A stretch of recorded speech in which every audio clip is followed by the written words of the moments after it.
This is POA, the face of Ethiopia, the voice of Africa.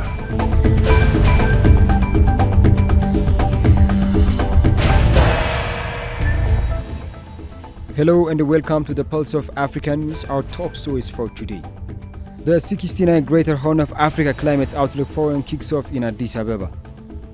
Dar es Salaam to host African Energy Summit. The International Monetary Fund lifts 2025 Global Growth Outlook. UN Chief welcomes Gaza ceasefire, hostage prisoner swamp.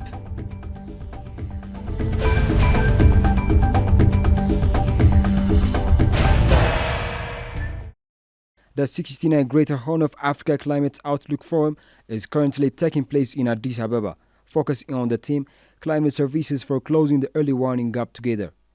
The two-day forum has brought together the high-level government officials from the IGAD member states, climate scientists, researchers, users from key socio-economic sectors, governmental and non-governmental organizations, development partners, decision-makers, media, civil society stakeholders. The Great Horn of Africa Climate Outlook Forum is organized 3 times a year jointly by the IGAD Climate Prediction and Application Center, National Meteorological and Hydrological Service in the Eastern Africa. The forum has become an important event to the IGAD regions to provide seasonal climate information to different stakeholders over the region for informed decision-making process. Next week, African nations will converge in Dar es Salaam, Tanzania for a landmark gathering that promises to reshape the continent's energy landscape. The African Energy Summit under the theme Power Africa will be held in Dar es Salaam from 27 up to 28 January 2025. The African Energy Summit 2025 will unite African heads of state and about 1,000 change makers to address one of Africa's most pressing challenges, mainly universal access to reliable and sustainable power. The 2-day summit represents a crucial step toward energizing Africa's future and will adopt the Dar es Salaam Energy Declaration.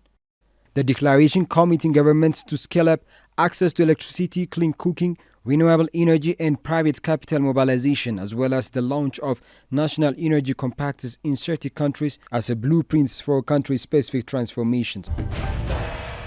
Moving on to Ghana, Ghanaian President John Dramani Mahama made his first official visit abroad since his inauguration, traveling to the Gambia and Senegal. Upon his arrival at Banjul International Airport, he was received by Gambian President Adama Barrow, who later hosted him at a state luncheon. The two leaders engaged in a private meeting to discuss strengthening bilateral relations between their countries, highlighting their strong camaraderie.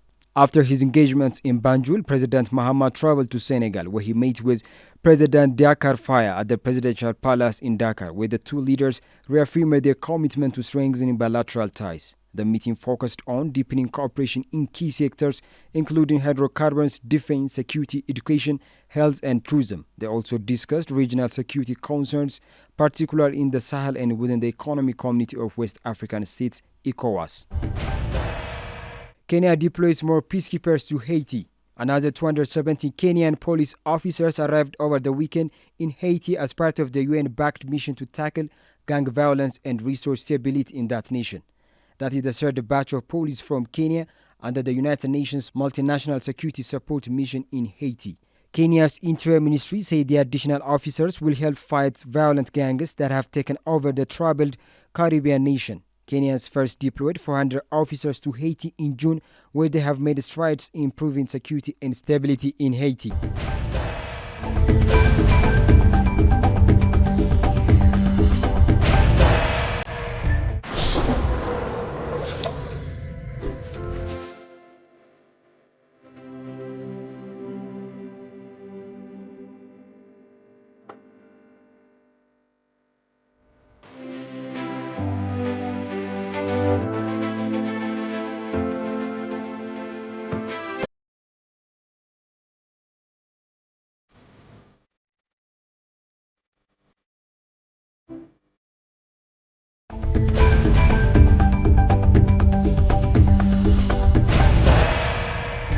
Now to global news. UN Secretary General Antonio Guterres expressed support for the implementation of ceasefire and hostage release in Gaza. I welcome the start of the implementation of the ceasefire and hostage release in Gaza, Guterres said in a post on X. He emphasized that UN's readiness to assist stating, "We stand ready to support this implementation and scale up the delivery of sustained humanitarian relief to the countless Palestinians who continue to suffer."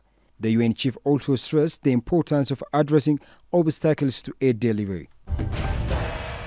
Another news, TikTok restores service in the US after Trump pledge. TikTok is resuming services to its 170 million users in the United States after President Donald Trump said he would issue an executive order to give the app a reprieve. On Saturday evening, the Chinese-owned app stopped working for American users after a law banning it on national security grounds came into effect. Trump, who had previously backed a ban on the platform, promised on Sunday to delay the implementation of the law and allow more time for a deal to be made. TikTok then said that it was in the process of restoring the service. Soon after, the app started working again, and a pop-up message to its millions of users thanked Trump by name. Donald Trump sworn in as the 47th President of the United States on Monday. Let's watch some footage of the inaugural ceremony that took place in Washington, D.C. I, Donald John Trump, do solemnly swear. I, Donald John Trump, do solemnly swear. That I will faithfully execute. That I will faithfully execute. The office of President of the United States. The office of President of the United States. So help me God. So help me God. Congratulations, Mr. President.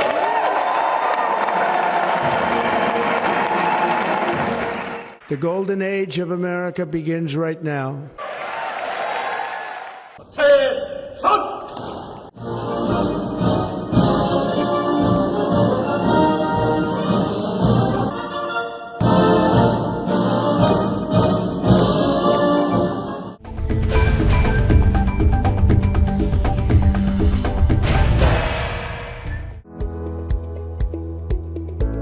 Ethiopia is my blood.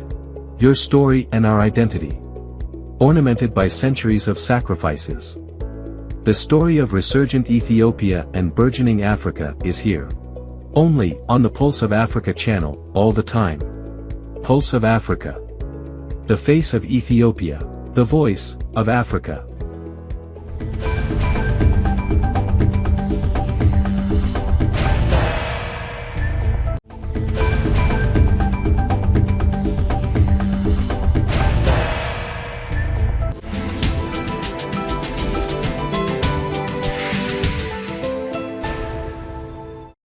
On our business news, global growth is expected to improve slightly this year, with the International Monetary Fund raising its forecast by 0.1 of a percentage point. In its latest World Economic Outlook, it said it expects global growth to reach 3.3% this year and to remain at this level in 2026. The growth outlook for emerging market economies remains stable, with the IMF saying it expects growth in sub-Saharan Africa to pick up this year to 4.2%. It forecasts that the global inflation will continue to decelerating, dropping to 4.2% in 2025 and 3.2% in 2026. The IMF said this would allow for a further normalization of monetary policy and end the global disruption of recent years.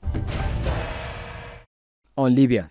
Libya's National Oil Corporation NOC called for increased investment in advanced technology to harness the country's vast untapped oil and gas reserves. This was disclosed during the session titled Unlocking Libya, the Next Frontier for Exploitation and Investment at the Libya Energy Economic Summit 2025. Bashir Karia, senior advisor to the NOC chairman, highlighted the country has 48 billion barrels of discovered but unexploited oil, with a total potential estimated at 90 billion barrels. Pointing to Libya's vast natural gas reserves, he said Libya has 122 trillion cubic feet of gas that has yet to be developed. To realize this potential, we need more investors and new technology, especially for brownfield revitalization.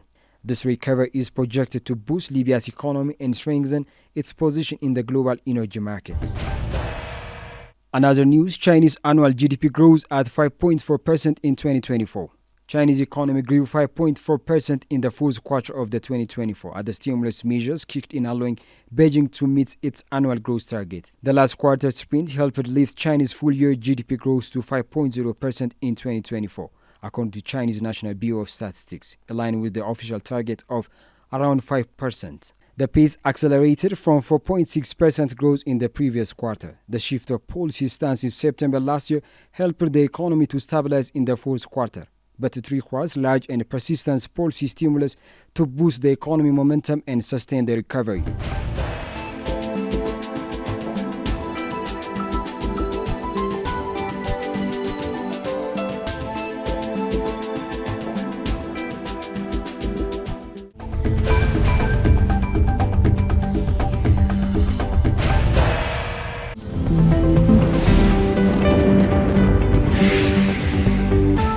Let's get you updated on the weather scene.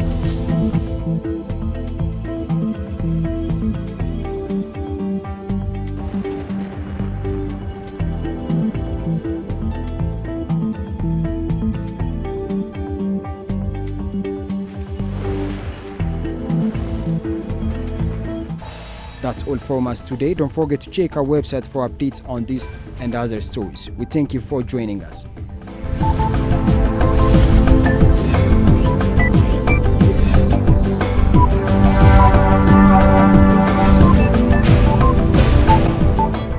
This is POA, the face of Ethiopia, the voice of Africa.